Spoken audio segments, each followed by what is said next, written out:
Welcome to the Why Not Us podcast. Welcome back. Here we are, unbelievable episode 20. We are on our 20th episode. That's crazy. Good. It's good to be back live and in studio today.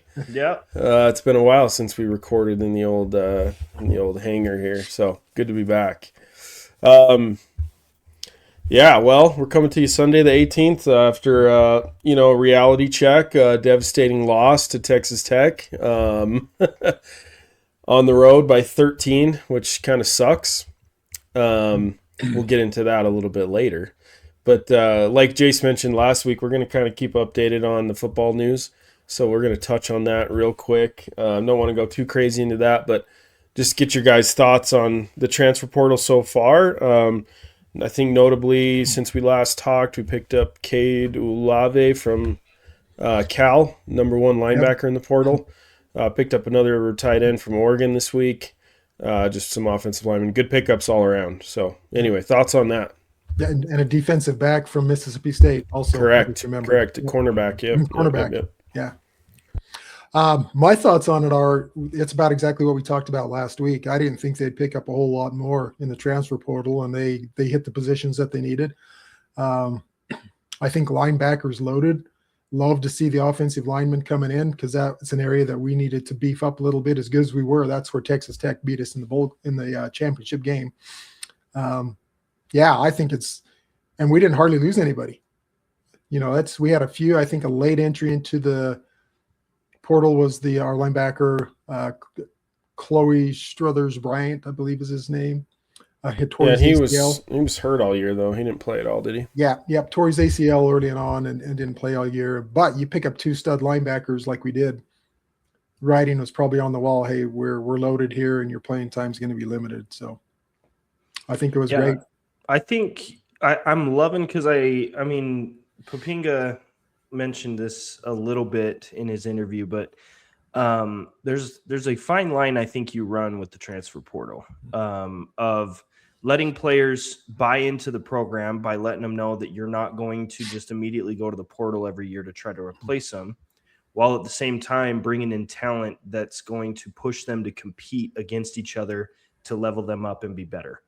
And so I think we're doing a really good job at that balance where we're not going in and trying to bring in, other quarterbacks or trying to go in and bring in other halfbacks. We might for some depth, but we focused heavily on just the positions that we knew we were needing. And so seeing some offensive line commits, seeing the tight end commits, seeing some defensive backs, linebackers, those were all areas that we needed to focus on, and we did, and we got some absolute studs. So I'm very, very excited, very happy with how the coaches have handled the transfer portal, because that's a different beast, man. Trying to get people to buy in while probably in the back of their head they're thinking, every year somebody might come in from a portal spot and take it.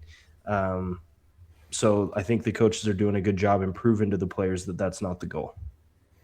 Yeah, and I think as they continue to do that and kind of build that culture everybody uses that word, but just build the program in the sense that, like, hey, you come in here and you work hard and you're good enough, you'll play. Like, we're not just because there's a 5-star quarterback in the portal doesn't mean we need to have him, you know. Right. And so people will, I think, continue to stay knowing that, hey, I come and work hard, I've got a spot. And it sounds like to me most of the players that transferred were players that were encouraged to transfer, and they were all second, third string guys for the most part. That was like, hey, you're probably just not going to see the field. Here's your opportunity. Maybe make some money, more playing time somewhere else. Right. And we didn't push out any starters. So, I think it's phenomenal. Now we just have to fight the institution of college sports, which is made it clear that they will do everything in their power to keep us out of the postseason. So we just got to win. We got to win. But, it was funny. I actually don't want to go on too much of a tangent here, but at work I had a buddy who made the comment. He's like, what bothers me about BYU fans is they have this chip on their shoulder, like the institution's against them. And I'm like, well, it is. I'm like, it's because they are, and I can prove it to you. And he's like, you know, you can't. And so I freaking did a full on research paper, and I shared it with him back to 1984, the never again, to how things lined up this year in football, to how seeding happens even in March Madness against us, to, you know, Ryder Lyons losing a freaking star because he commits to BYU. He's a 5-star quarterback who's all of a sudden magically a 4-star because he commits to BYU. Like, all of this crap that is just it is an inherent bias against BYU, and honestly, it goes further than that. It's more of a bias towards the SEC against lower tier conferences in their mind, like, you know, the Big 12 and the ACC. But BYU is in what I would consider kind of like the poster boy of that institutional bias. Like, they just, everything they can do to try to keep us out, they're going to do it. Yeah. No, and that's the thing is, you know, people can joke all day long and say, well, this and that, and yeah, you're just going to say that because you didn't win. The numbers don't lie. The rankings, the underrated rankings, the statistics for BYU football, heading back since the polls were a thing, and just on and on and on. I mean, the numbers don't lie. Mm-hmm. They're just by every stat imaginable, the school that's most prejudiced against when it comes to any kind of ranking or things like that. So the funny thing though is playing devil's advocate. What's probably the most frustrating thing on the face of the planet in our BYU fandom is we go in and we lose to Texas Tech twice, and we're like, this is an insane team, like one of the best teams in the country. Those words came out of my mouth. Those words came out of Kalani Sitake's mouth. And the institution's against us. We deserve to be in because we lost to, you know, one of the best teams in the country. And then that freaking best team doesn't score a dang point in the playoffs. Like, it seems like that tends to happen in our fandom more often than not. You know, we deserve a Sweet 16 spot, but then Alabama pulls, you know, whatever out of their rear end and goes and has the best game they've ever had in the history of their freaking basketball program last year and puts us out. Like, it's just weird, man. It's weird. Yeah, it is. Well, and the thing is, it goes down to matchups again. Like, and this is why the playoff is so important and why basketball is so much more fun and you have so many Cinderellas, is because the matchups matter. Like, maybe Texas Tech was just BYU's nightmare matchup, but maybe BYU can beat Oregon. And Oregon is Texas Tech's nightmare matchup. You know what I mean? It's just I think that's Miami's why proof of that. Yeah. In no way, shape, or form is Miami that much better than a Texas Tech or even a BYU. No, I don't think so either.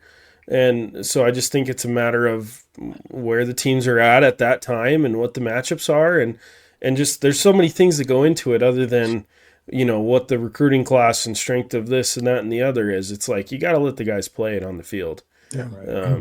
So we'll continue to fight the institution, man. My gosh, we're just got to go in. Yeah, and a great example with that is this year Alabama getting their lunch handed to them 38-3, and nobody says a word about that. Nothing. Texas Tech gets their butts kicked by Oregon, which they did, and it's all over. Oh, look at that! They didn't deserve to be there. Alabama didn't deserve to be there. But again, matchups to Houston's point. You know, who knows? I don't think Alabama should have been in there anyway. But you know, matchups are key. It's huge. I mean, it happens in basketball, happens in football. But you got to get a chance to get in there without the hypotheticals and the rigging the stars so that you're supposedly have a better strength on your schedule and all that other junk that they're manipulating. Yeah. Well, a perfect example of that matchup stuff, Grand Canyon University beat the mighty Aggies up in Logan, you know, the best team in Utah. So they've claimed for the past 25 years. Lost to a team that like has a basketball program for the last 3 years or something. Yeah. I mean, they were like an online university for the last decade. So anyway, yeah. Well, we'll transition into basketball, and you know, I'm gonna let you guys talk first. We'll just clickbait, make it official, but I'm ready to hang up my fandom at BYU. I just can't, and it's not a problem with the university. It's a problem with me having expectations, and I just, I'll let you guys talk, and then I'll say my spiel. Go ahead. I'm referring to obviously the Texas Tech loss yesterday. Well, so, and as frustrating as it is to lose to Texas Tech again in basketball, we've lost them in football, lost to them last year. Big picture still, team is 16-2, 2 losses, UConn and Texas Tech, the number 3 team in the country and the number 14 team in the country. Expectations are, and I think for all of us, to Houston alluded to that, is, the natty. Jay says that every time we're on here. So when you have a setback like that, you're kind of going, okay, are we really as good as we think we are? But it goes back to one of those things. I don't know that was a bad matchup for us yesterday. We just had, I'll throw a few things out and then let you guys weigh in. So there was not a foul called on Texas Tech in the last 8 minutes of the game. No fouls, 0 fouls. You have the big gun Toppin bank in a 3. Should have never even went in. Shouldn't even, if he shoots that from the side, he misses so bad he doesn't even hit the backboard. That's how far off that shot was. But we foul on a 3-point shot with 2 seconds to go on the shot clock. A foul where he kicked his leg. Yeah. So you just have this series in there, and the Texas Tech is playing on their home floor. Crowd gets into it. And I don't know who else is sick, but AJ obviously was still not feeling well. When you get the flu, it takes you a while to get your strength back. He did not have his legs under him. I thought the best stretch of basketball we played last night against Texas Tech was when he was sitting on the bench and Rob Wright took over. Mm-hmm. The ball moved. Rob Wright was just going to the hole, and we brought AJ back in, and he did a couple back downs twice in a row, no score, and they go on like a 6-7-0 run. So AJ is a good player. He should be in the game, but last night I thought that's one where he should have sat a little longer because the team was just on fire. And AJ wasn't feeling well. He didn't have the lift. You could see it. I'm not sure about Keba Keita. He missed a dunk. I'm like going. It seems to be an epidemic. That's like 3 missed dunks. Yeah. So is he sick? Is he not feeling well? Does he not have his spring that he had? He only had 4 rebounds. He didn't play good. So with all that being said, with all that rant, I mean, we beat TCU at home. I think TCU is still a pretty good team, even though they lost to Utah by 2. But so big picture, last year we started the conference 2-4. We went on a 12 game win streak. We ended up going to the Sweet 16. So I'm more concerned about what we look like late in February and early March, what the team looks like. Lessons learned. So Richie brought up a good point that there's only 2 or 3 of them that have been through this before. All the other guys are brand new with these experiences going into these arenas. So it's tough as it was to watch this collapse down the stretch. All those factors in, it was just a perfect storm for Texas Tech to win. So do we have areas to improve? Yes. And I hopefully will take those lessons learned in the loss. And I love that we have a week off. Hopefully some guys can get healthy. Yeah. My opinion is I'd rather take the loss now than, late February, early March. The implications now are pretty minor. When it comes to conference standings, when it comes to March Madness, all that stuff. Not that it wasn't an important game, because it is. You want to win every game, there's no question. But to allude to kind of everything G mentioned, it just, the team's not feeling well. I would argue there's a couple people that were sick, and it started, I can't remember who it was last week, but it might have been Keita. Keita was sick, and it's kind of just transitioned throughout the team. And the funny thing about basketball, though, is it's different. In football, we're in the mindset of if you lose a game, the season's over. Yeah. Because we're fighting the institution. That's not necessarily the case in basketball. And that goes for just how the mindset should be. It's such a long season. You play so many games that it's its own growth entity, and this is growing pains that we need to experience this season. We experienced them last season, and I felt like we learned and grew and became really good towards the end of the season. And so this is a growing pain that I think we needed. I'm glad it came when it did. I hate losing to Texas Tech, especially in both sports, which is probably why this hurt more than probably what it should have. The only critique I have after thinking on this game and wanting to try to analyze things that could be a little bit better. I think that we need some better output from others other than the starting or the top 3. Yes. the second Richie, because people are going to have off games. I think it's unrealistic to expect 60-plus points from those three guys every single game in and out. And so I'd love to see Kennard Davis hit some more threes and be a little more aggressive on the offensive side of the ball. Love to see Keita, get some more points and rebounds and putbacks. I think what's our new guy's name from the G League? Beto. He's been a beast. I think he's just going to keep getting better. Keita on the defensive side of the ball, I would like to see him stand his ground a little bit more versus trying to let the guy go by and block a shot every time. Texas Tech planned for him being off his feet, and it was apparent. Every time Keita left his feet, they went around him with another pass, and a guy had an easy layup. And so I think they prepped for that really well, and it exposed a defensive flaw that we have. Yeah. And so I'd like to see that buttoned up. And then I think Mihailo played great. Love seeing him come off with fire. I think he's improved throughout the season. I got to be honest, I'm glad I didn't see Maras in this game. I agree with that. I'll have to agree with that. We need somebody else who can come and provide a spark, and I think Mihailo did that. Whether we get Diamande in there or somebody else, I just overall the point is we need some output offensively from people other than Rob, Richie, and AJ. Yeah. For cases like this. Yeah. I love that he going back to Maras. I'll have to echo that. He's not really. I don't know if he's a liability, but he hasn't been an asset to us. Right. But I love that he put Boop out there on the perimeter. That dude is a beast on defense, and he did a great job. And then you've got his rebounding he's ferocious on the rebounding. I thought that was huge. Mm-hmm. I think that hurt us. See, about that same time Texas Tech had that run, he got kneed in the head on that loose ball, and he went out of the game. And that's another thing that happened. I mean, we just had like a series of 4 or 5 things happen in the last 7 minutes of that game. It went from us being up 9 to losing by 13. It was unbelievable. You take 2 or 3 things out of there, we might not win, but it's a 2 or 3 point game. And I hate being that guy, and I would catch myself doing this pretty often, but there is some reality to it. And Gordon made the point. The reffing was not good.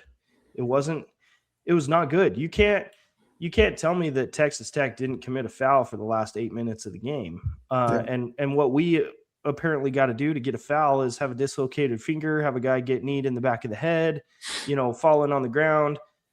I don't know if that comes from AJ trying to draw a foul too often, to where the refs are like, okay, we got to back off on our whistle, because it's apparent that AJ's goal is to get to that center point, try to draw some contact and get a foul, and he flops, he flails his arms, all that stuff when he shoots. I would argue that maybe that might hurt us a little bit with our approach on trying to get fouls. Just go play the game and let the fouls come as they may, because I think as we try to force the fouls, the refs naturally are going to take a step back and not try to call stuff. Does that make sense? I don't know if that's the reason. That's just one thing they're human, pointing out there. And if you start chirping at them, then I'll go back to the TCU game even. I can guarantee in the TCU game, players started chirping, Richie started chirping, and for good reason. When I say chirping, you turn and look at the official and just go, what the heck? And, it was awful. And then they are like, well, we'll show you. And I mean, the officials are I don't know, I can only speak for the Big 12 because I don't watch enough other leagues, but it's like they want to be the center of attention. I'm like, dude, we didn't turn on the game to watch you call fouls on our players. You are not the center of attention. I don't know. I guess, it could be worse going back. I mean, Big 12 is tough. You could be Iowa State. Yep. Second ranked team in the country, and they go down to Cincinnati. And who was it earlier in the week? They went 0-2 last week. Yeah, they lost Cincinnati. 2 games. Was it UCF? I can't remember. Yeah. So that 0-2. Be interesting. They'll drop 2 spots. We'll drop out of the top 20. Guarantee it. Well, and that's unfortunately there's a lot of truth to what Houston's saying there. I will be shocked if Iowa State is out of the top 10. They'll be in the top 10. They'll be in the top 10. We've lost to 2 teams in the top 15. And we'll drop out of the top 15. 16th. Yeah. No, I mean, exactly. I'm frustrated. I'm frustrated. So a couple things that I just can't wrap my head around. First of all, the officials, we'll get that out of the way. That's the one that you kind of can't control. Yeah. But I still, after 3 years almost of watching Big 12 basketball, don't know what a foul is in the Big 12 Amen. and what's not a foul. I mean, how do you play? We got guys fouling out like left and right. All of a sudden, all of our big men are just fouling out, and for some reason, we can't get a foul called on the other team for the last 8 minutes of the game. I mean, it's just unbelievable how terrible the officiating has been. Not to mention the out of bounds play that they reversed. I'd love to see the conclusive evidence that went off of AJ. Right. I mean, it didn't look like he changed the ball at all. I just you go down the list. I mean, it's just unbelievable. And so the guys have got to figure that out. And whining about it and chirping about it is not going to do anything. Nope. And unfortunately, AJ and Richie are the two worst about it. Everybody else is pretty, they throw their hands up sometimes, but those two are the worst. Trying to draw fouls and then being pissed off that they don't get fouls and all that kind of stuff. So I'd love to see that come down. I have concerns with Kennard Davis. He's turning into a Cannon Catchings 2.0. Guy does not look like he gives two shits to be on the court. Doesn't look like he's involved with the team that much. I mean, just looks like he's pouting 24/7. And correct me if I'm wrong, but the energy I get from him is absolutely nothing. And, the hard part is, like, to your point, Dad, AJ, you pointed out, AJ maybe should have sat. It's like you look at the lineup, who are you going to play? You going to put Kostic in? You going to put Maras in? I mean, you got to have AJ in the rotation, whether he's playing good or not. I mean, I think our biggest problem right now is we don't have depth. We're 3 players deep, and the rest of the team is average at best. And so when the 3 are not playing well, anybody could beat us. And that's concerning. Kennard hasn't hit a 3 in Big 12 play. I mean, Richie's looked awful from 3. Not that AJ's a 3-point shooter, but he's made 2 or 3 maybe in the last 5 games. I mean, we look terrible the last week and a half. Even the Utah win, I thought we looked bad. We just kind of fought down to the end, and so I don't know. I just have some concerns from top to bottom. Like, we don't have depth. What's the deal with the 3-point shooting?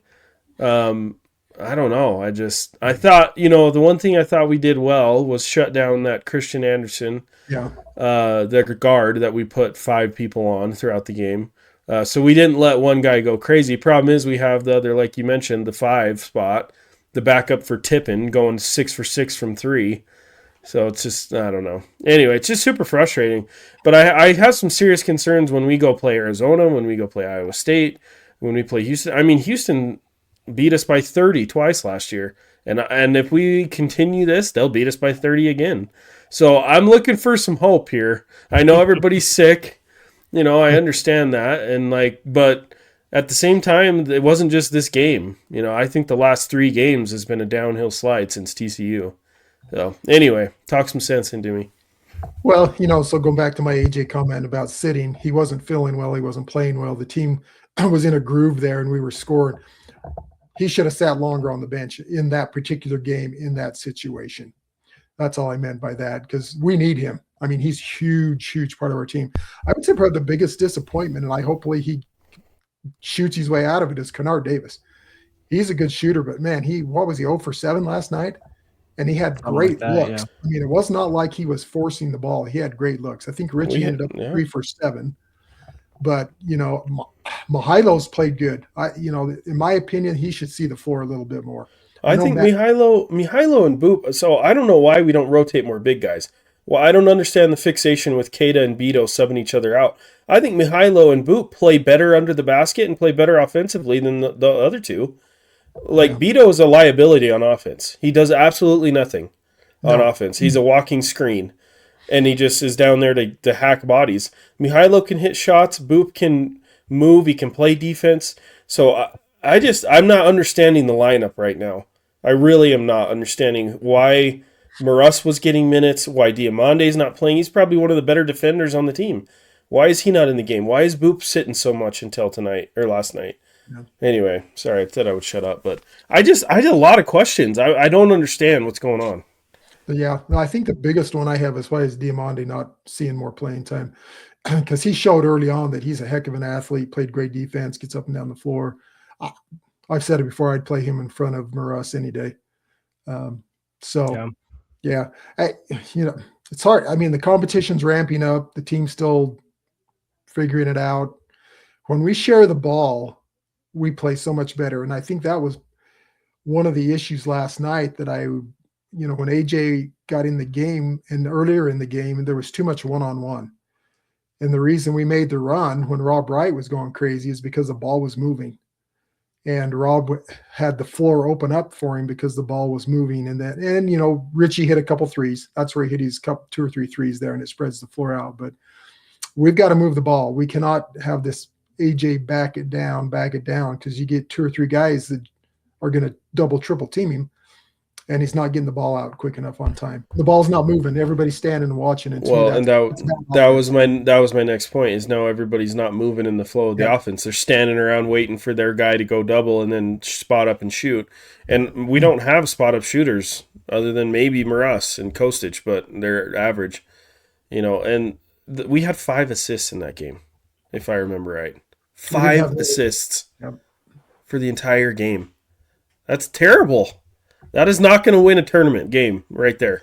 I mean, that loses to DeVry or Devinskis or whoever the hell we lost to.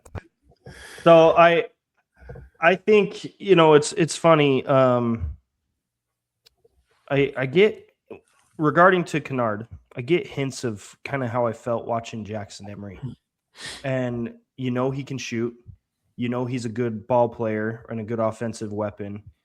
But how do you expect someone who basically is just on the floor to play defense and watch the game get any sort of offensive rhythm? I'm playing devil's advocate here. You have Jackson and all that they just watched Jimmer do his thing. And then there was so much pressure on the 5 shots that they had the opportunity to take that it looked probably 10 times worse than, Jimmer's 30, 40, 50 shots, right? Kennard takes 7 to 8 shots a game. That's it. And it looks really bad when he misses all those. And so as much as I want to blame Kennard because he needs to hit those, I agree with what you guys are saying is the ball needs to move. It's going to create offensive momentum for everybody. Then you start seeing a Kennard start hitting shots. So you start seeing some pressure relieved from AJ and Rob and Richie. That's what I think we need to learn from this as a team is move the ball. Other people will get in an offensive rhythm when you do, and we need to see output from them on that side. Yeah. I think it's crucial. In general, though, to Gordon's point, we're 16-2. I don't think it's been – I'm going to disagree with Houston. I don't think it's been a downward trajectory. I don't take wins as a downward trajectory in any way, shape, or form, especially in basketball. UConn just barely beat Georgetown or something. Should have lost. I watched that. Should have lost. They looked, overtime against Providence, and they're number 3 team in the country. Iowa State, number 2 team in the country, loses twice this week. And you can't go and say, well, they didn't deserve to be the number 2 country in the first place. Like this is a known team. They're really good, and they're going to make a deep run in the tournament and be a high seed. And so, and ESPN was even saying that after Iowa State lost, which is why I agree we're going to drop to the 15, 16 spot or whatever. Iowa State's going to move maybe 2 or 3 spots. But it's because they're saying these are the top teams in the country, but that's basketball. You take your wins however you can get them. Teams are going to have momentum. There, especially when you're on the road and sick and have all the other things that we've talked about as far as the things that were going against us. I don't want to use that as an excuse because we need to be able to overcome those things. That's what great teams do, is you overcome those obstacles that you've got and go out and win and find ways to win. And I think we will, but I'm gonna say that I think we're gonna be just fine. I don't take the Utah loss as a downward thing. I don't take the Utah win as a downward thing. I don't take the TCU win as a downward thing. This is a small learning setback for us that has exposed some things that we need to work on. And I think we will work on it. And I'll make my call on how we operate from here on out. Are we going to go in and are we going to beat Utah by 20 like I think we should? We're on our home stage. We've had a week to prepare, all of that stuff. Are we going to go and give Arizona a game? And if we lose by 30, then I'm like, okay, we're in trouble. But if we go and if it's a 10-point game, 9-point game, or even if we win, we have nothing to worry about. We're going to be just fine because we've got a gauntlet coming up. And I want to point out Houston is on fire right now. Watch out for Houston in the Big 12. They've had 2 games in a row where they started the game 28-5 on a 28-5 run against 2 teams. They're absolutely annihilating Arizona State as we are recording this right now. Houston, we need to watch them. They're freaking feeling it right now. Yeah. Well, and that to me is the standard that I look up to. If we're going to talk about BYU being a top 10 team or being a team that goes past the Sweet 16 or a team that competes for a Big 12 championship, we're not even in the same universe as Houston. We weren't last year, and I don't think we are this year. And that's where my reality is kind of setting in a little bit. I'm high on the team. There's good players. But we are nowhere near. Like, we might as well be a JV squad compared to Houston. Like, I'm going to say it now. They will beat us by 30 again. It's easy. They're a great defensive team. They're going to go body all of Richie and AJ and Rob, and they're going to frustrate them to death because they're not going to get any fouls called on them, and they'll beat us by 30. It'll be 75-40. That's where my concern comes. It's like, we get the best player that we could possibly get in the country, and I don't think as a team we're any better. We might be worse than we were last year as a team, and that concerns me going into the Big 12, into postseason and stuff like that. And so I'm just trying to like temper everything because I don't see this team as it is now will not get past the second round of the tournament. I really believe that because they were so easy to game plan against. And as the farther we get into the Big 12, unless we change something seriously, like on offense, then people will know exactly how to shut us down. So I don't know. I just don't. AJ can't take over every game. And in fact, I've been less than impressed with his ball handling. He is all over the place when he gets the ball. He turns it over all the time. And so it's not like we have Rob Wright, in my opinion, is the best player on this team this season. Anyway. Well, so last year when we were 2-4 in conference play, would you have had the crystal ball and said we're going to make a Sweet 16 run? So, I guess my point with that is no, I mean, it's a good point. The team, the way they're playing right now, possibly you are correct, but I don't see a Kevin Young coach team playing like this in 4 weeks. It's just, so go back to Kennard Davis. He played at Southern Illinois. So that conference is not the Big 12. You've just stepped up. I think that's why Maruss is struggling. He played at University of Idaho. It's just a whole different level of basketball here. I mean, AJ, after we played Kansas State the first game, is like, holy cow, this is Big 12 basketball. I need to get in the weight room. This is just so these guys are going through this experience for the first time. You've got Richie and Kaba, and that's it. Mihailo. Excuse me. Yeah, Mihailo. So you got those 3 that have gone through the gauntlet. And I think that's why Mihailo is playing so good. One, he's just a good player and he's got a great attitude. But he's been through that, been there, done. He won a couple games for us last year. We don't win at West Virginia last year without Mihailo. Yeah. He won that game for us. So the trend right now, I think what it is we're kind of in the mid-slog of the season. And the team hasn't looked as sharp. But I'm going to wait to see what we look like in 2 or 3 weeks after we play a few more games. Which is valid, but so last year, we had 5 or 6 guys almost averaging double digits every game. My concern is where will the points come from? Because right now we have 3 players that score all of our points. And we've been exposed in 3 games when they shut someone down. We are not as dominant as we are, when they all play well. My concern is where do the other points come? Because we've got AJ who is, as much as I love him, he's got to get his touches. He's the superstar. We got to get him the ball. Though, so I don't see where the points come from because Rob's going to handle the ball, AJ's going to handle the ball, and Richie's going to spot up and shoot. Kata is not scoring underneath. He's not. There's no pick and roll to the big guy. There's no pick and roll to any of the other big guys that come in. You know what I mean? I don't see where other points are going to come from. And if no one else is going to step up and score, then like I said, we're easy to shut down. I'm going to use Hans Olsen's kind of analogy with people that questioned A-Rod. We as fans are watching and seeing kind of the exposure of the team and where we need to improve. Kevin Young is miles ahead of us, and I think he'll figure it out. To I guess continue this conversation here, so I want to ask you the question: do you think Texas Tech is a good basketball team? Yeah, I do. I think they have two players that are better than everyone on our team in Anderson and Tippin. I think they're both better than AJ. Okay, so in their impact on their team to win games. Is AJ a better skilled player individually? Probably. Mm-hmm. Anyway, so I would agree that they're a great basketball team, but they've still lost 4 games this year. So like we've lost 2. Texas Tech has lost 4. If we're going to go based off of just wins and losses, Texas Tech sucks at this point. But when you look at their schedule, they've beaten Duke. They've beaten us. They only lost to Houston by 4. But then on the flip side, they only beat Wyoming by 4. That wasn't a stellar of a game. They lost to Purdue by 30. So my point in saying that is there's off games and there's great games. We've had 16 really good games, in my opinion, against pretty good talent.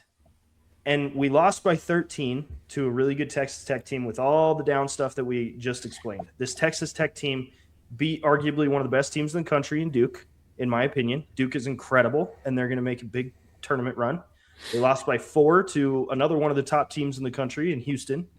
And then they've beaten us, and I consider us a top team in the country. So my point in saying that is I think that nothing has changed as far as my perception of how good of a team we are. We are an incredible basketball team, not just in potential now. We are a good basketball team now. And the numbers, to your point, don't lie. We have the top scoring 3 in the country. That could be a detriment to us if people figure out how to stop them. And we were a little bit exposed this week in that. And so we will learn from that and grow. But we are going to get everybody's best game because we are the standard. We are. For sure. So a Utah and a TCU, of course they're going to come at us, and they're going to be physical, and they're going to look probably a lot better than what they are because we're the standard. We're the team to beat. You saw how hyped Texas Tech was to beat us. Their coach was ecstatic. He was high-fiving the fans at the end of the game. We are the team to beat, and the entire country knows it. And so we're gonna get everybody's best. But on the flip side, we are an incredible team, and we deserve that mantle because I think we are that talented, we are that good, and KY he's going to be just fine. We're going to learn from this and be just fine. Yeah. Go ahead, Dave. Just your comment about I'm not going to go all the way to say that KJ Toppin and Anderson are better than anybody on our team. I don't agree with that. I think Rob Wright is an outstanding player, and he, in my opinion, is just as good or better than Anderson. Anderson looked good because our defense at the first of the game, our game plan was not executed. I've watched a couple other Texas Tech games, and they play good ball. Anderson and Toppin had exceptional games against us last night. Toppin had not been shooting the 3 very well. Why we backed off of him after he hit 1 or 2, I have no idea. That just boggles the mind. The guy hits a 3, why you're going to back off. So I still think our big 3 are as good as any in the country. I think our starting 5 is pretty darn good. I think as you go through the ups and downs of a season right now, I would prefer to have the down. And if our down is at 16-2, then we're going to be dang good. But we will hit our stride moving forward. And then when we hit it, I think we'll take off again. I think this is just this learning curve, getting everybody on the same page in the Big 12 with all the new players. I mean, again, we just documented, we got 3 players that went through the Big 12 last year. That's it. 3 on the whole freaking team. And so everybody else, this is a brand new experience, brand new going into these stadiums. And everybody wants to prove that they can beat AJ DeBonsa, who is the number 1 recruit, first or second in the draft pick next year. And Kevin Young said as much. He says our players need to understand that that's what's going to happen. So I there's a lot of positive. And I get that, but do you think Samson and Houston don't get that too? I mean, I guess if we're going to talk about BYU being a national championship type team, Coach Samson and Houston don't make these excuses. They deal with it and they win games. Houston only beat Middle Tennessee by 7 points. They won the game. Houston I know, but what I'm saying is Tennessee. They lost to Syracuse. Like, that's basketball. But I understand that, but they step into the Big 12 play, and I'm just saying I'm talking about last year's season too, not just this year. I'm talking last year's season. Houston comes in, they don't give a shit who they're playing. We don't care who it is, we don't know how big the stage is, we don't care if we're number one in the country. They figure out how to win and deal with all of that. And I guess that's my problem is I don't think we can talk about BYU being a national title contender or even a Final Four contender at this stage of the season. They don't look like Houston or Duke or these other teams that can deal with that type of stuff come tournament time. I just don't see that right now. And the reason for that is we have 3 players on our team right now. That's it. I just don't, unless something changes offensively, because we have to funnel the ball through Rob and AJ. And just nobody else is. I mean, the epitome of this to me is the fast break when Rob throws it to Richie and Richie doesn't even see the ball and it goes out of bounds. That's how we are on offense right now. It's everybody standing around waiting for someone to dribble, and mostly Rob to dribble in. And kudos to him for scoring, but he's a black hole. He gets the ball and he dribbles and he dribbles and he dribbles, and he does score. Everyone's standing around. He throws the ball past Richie out of bounds, and that to me summarizes our team right now. Is everybody standing around waiting for something to happen because they're not playing as a team. And so I don't know. I guess my whole point in this is, are we a good team? Yes, we're a good team. We're going to compete for the rest of the season. We're going to get to the tournament. Are we anywhere near competing in the tournament for an Elite Eight even? I don't think so at all. I think we're out in the first few rounds. Unless something dramatically changes offensively on this team. I'm very excited to revisit this conversation in about a week and a half. So, to go back, you can't have it both ways on this. You can't say that Texas Tech is a great team. They have 4 losses and they lost to those teams. But yeah, we suck because we've only lost 2 games. I'm not saying we suck. I'm saying we cannot be talking about BYU in the national title Final Four race. They are not there. That's what I'm saying. We're a good team. We'll win games. We'll get to the tournament. We'll win a couple of tournament games. But to talk like we're that good right now, after what I saw this last week, we're not. We're not even close. Well, is Duke a Final Four team? Probably. Cam Boozer's taken out of the game. They lose 30 points a game. Like that's equivalent to the stat of saying like our offense only flows through 3 players. Because I'm not disagreeing with you in the sense that we need to improve in that aspect. We need to see scoring output from our team. Where I do disagree with you is that because we need that improvement, it doesn't make us a top 4 quality team right now. I do put us on the same playing field as Duke. I put us on the same playing field as Michigan. I put us on the same playing field as Houston. I think our defense is just as good. I think our offensive output is some of the top in the country. Our top 3 is the best top 3 in the country. Stats prove that. We got the number 1 draft pick in the country. All those stats funnel into the same exact stats that if the logo were changed, we would say that's the best team in the country.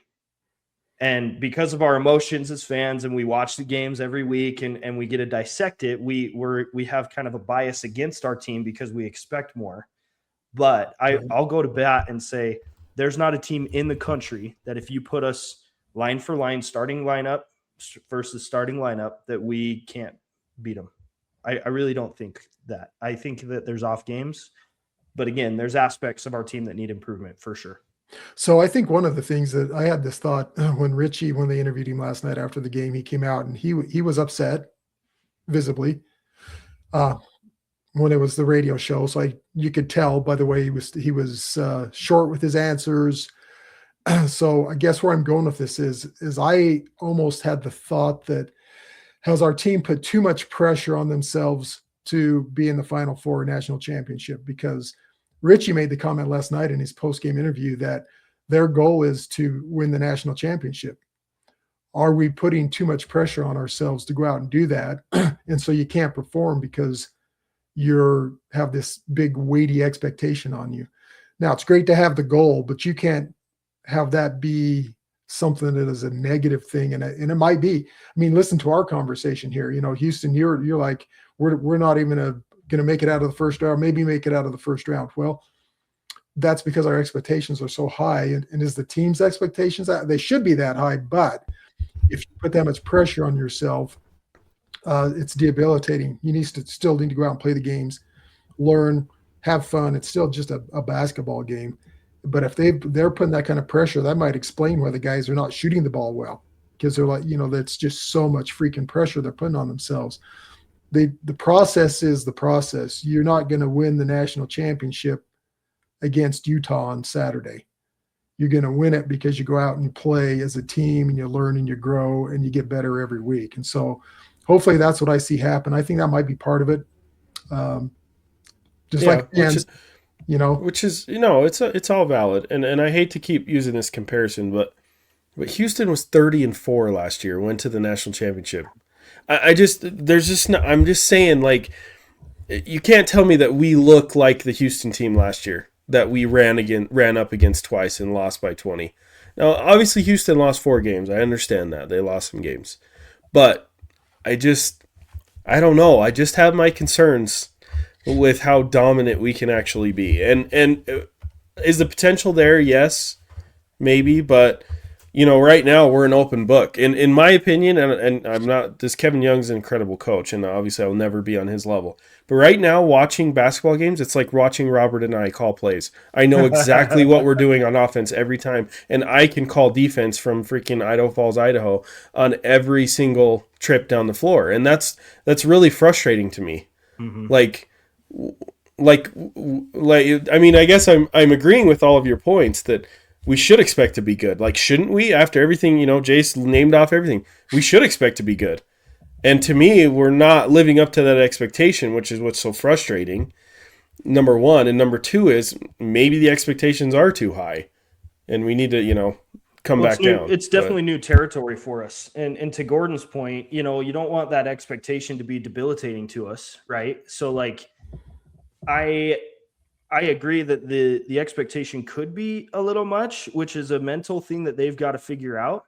But I mean, that's kind of the burden you carry as a national contender, is you have that expectation. It's just territory that I honestly think that I, as a fan, have never, ever expected in my entire, like, even in Jimmer times. Like, I expected us to make a run in the tournament.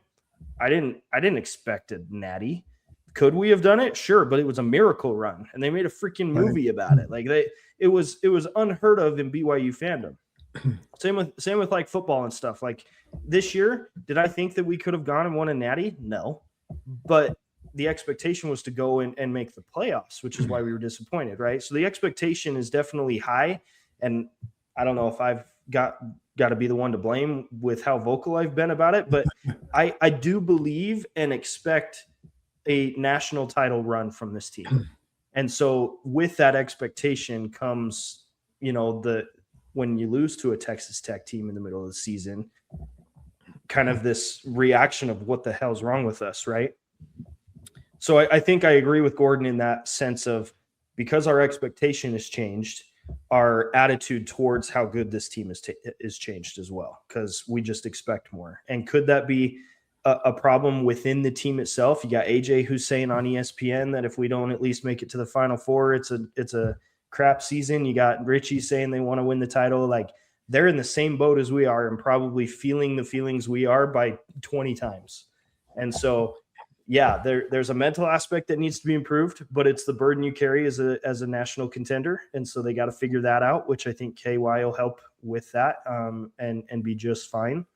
You got to expect everybody's best and be willing to adapt and change and find ways to win. I think KY will figure that out. The beauty, like I said at the very start of this, is this loss came pretty early in conference play.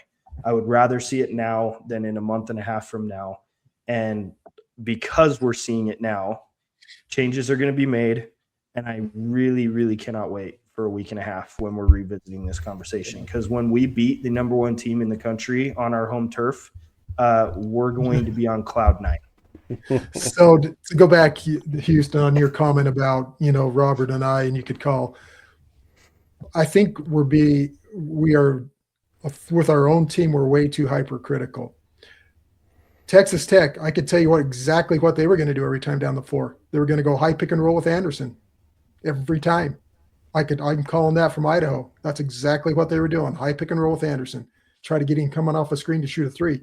So they were as predictable as us. It's just a matter, can you defend that over and over again? At the first of the game, we didn't. And then we figured it out and we changed defenses, or you're going to go reverse the ball one time and throw it into Toppin and, let him try to bang his way in. So I think every offense is predictable because you have certain players in there. It's just, can the other team adjust the defense to stop it?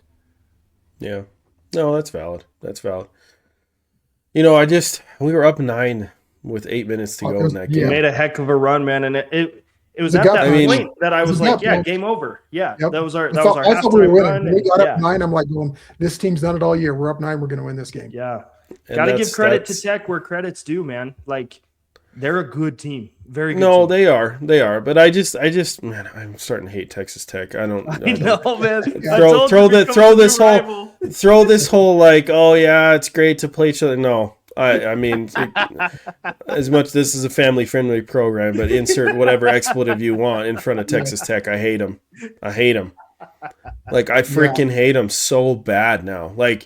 I wanted to beat them more than Utah almost. Like, I'm so sick of Texas Tech. I could puke. Yeah. I hate them. We choked last year. We were up 17 last year. That's what I'm saying. There. And they had that freaking carrot top afro goofy looking MF guy that just went off for 79 points from 3. Yep. I mean, it's just unbelievable. Yep. Oh my gosh. Well, notably, Houston plays Texas Tech on the 24th. That'll be a fun game to watch. That'll be a fun one. Yeah. Yep. A lot of good games. Man, I'm trying to remember the other thought I had that was so disappointing. Oh, the thing that is maybe making it so hard for me right now is I just have this feeling like that this is as good as it gets. BYU basketball has peaked this year in terms of like what we're going to do as a roster. That's what it feels like. Like, this is as good as it's ever going to get. And if we can't do it now, then that's it. We're just resigned to losing in the round of 32 every year for eternity. I couldn't disagree more. It is as good as it's going to get by having a generational talent like AJ, but we are in our second year with KY. Like, 2 second. Am I so? Forgive the pessimist. I mean, in 3 more years, though, is it like, okay, cool, now the Boston Celtics want me to be head coach and I'm out because I got to go play at the big stage. You know what I mean? Like, this could be the good as it gets right now. Right. If we don't make it happen, like, is that it? And we got Chris Burgess and Lone Peak High School head coach for the rest of our lives? Like, the optimist in me is going to say he had that chance and he came to BYU instead. And he had a chance last year. They had teams offer him last year. KY was supposed to be an NBA coach before he came to BYU. I think he wants to be there. I think that as long as we keep him happy with salary and stuff, he has no reason to leave, and we got the money to do it. That's the optimist in me. There is the off chance that he leaves next year and we're back to square one. So that's what we said about Jay Hill. That's what we said about Jay Hill. It's true. Jay Hill was true. So here's the thing I think with KY is they just had another baby. Is that their 4th or 5th kid? Yeah. He has time off with his family. He's not traveling all over the country. I'm using his words. That to me, he's making $5, $6, $7, $8 million a year. Is he going to go back to the NBA when he'll never see his family again and they can't come to the games with him? And he's a family man. I think that's a huge draw to keep him at BYU. Guy's making millions. Will he stay there forever? I don't know. There's no guarantee. I mean, I'll put the asterisk there.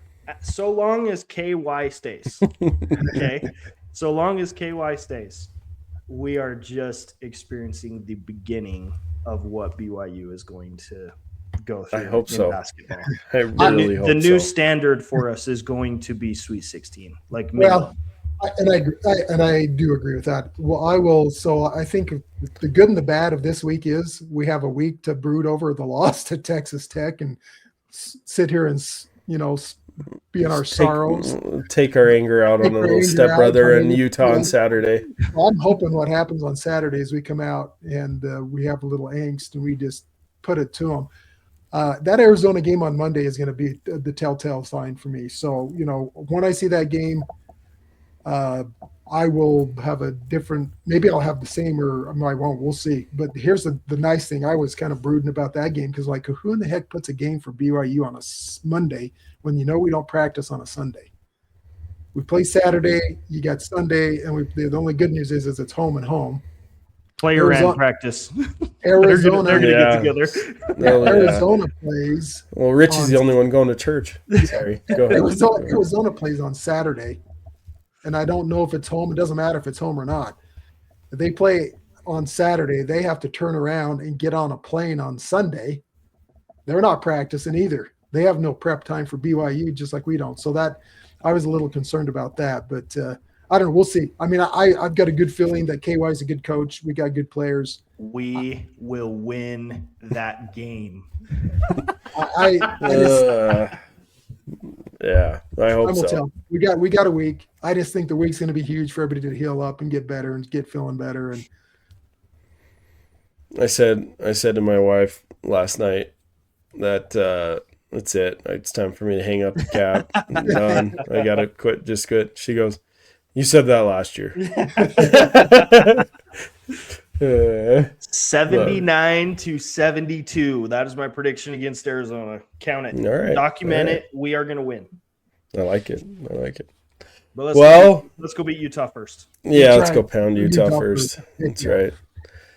Well, good pod, fellas. I hope that I hope for my own sake that I can take some of this away and integrate it a little bit, because right now I am pretty low on the basketball team right now. But when it comes to any kind of title run, we'll see. Time will tell. We got a lot of good games coming up. Just freaking get everybody healthy. Yes. And if there's two things I could say to Coach right now, I mean, get everybody healthy. Obviously, that's not in his control. But number two is freaking enough whining about the referees. I'm so sick and tired of watching AJ act like he's SGA and he needs a foul every time he touches the ball. And I'm sick of Richie flailing his arms every time he goes in, grunting and yelling like he's freaking Anthony Edwards trying to get a foul underneath. Enough. Just go play basketball. If I could say anything, I'm so sick and tired of it. And I don't disagree with that, but unfortunately you watch the other teams and how they draw the fouls is that exact same thing. I know. But don't let it be us. Don't let it be us. Yeah.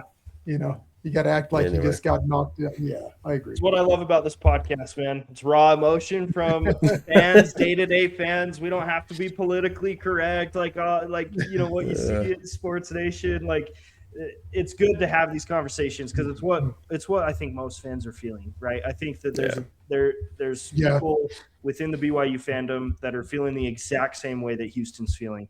There's probably some blue-goggled fans like myself who just can't see nothing but positive and probably are blinded by that and think we're going to win the Natty. And then you have fans that are like Gordon who are a little more seasoned in the fandom and can mellow out and keep a wise outlook at it all. I freaking love it. I love the podcast.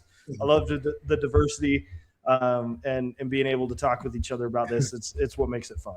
And Hughes, the roller coaster is awesome because AJ, you were so down on him before the season. Then you were higher than a kite. Now you're down on him again. No, I'm down on the roller coaster will come back. It will be a high again. It'll happen after that Arizona win. Mark my freaking words. I hope so.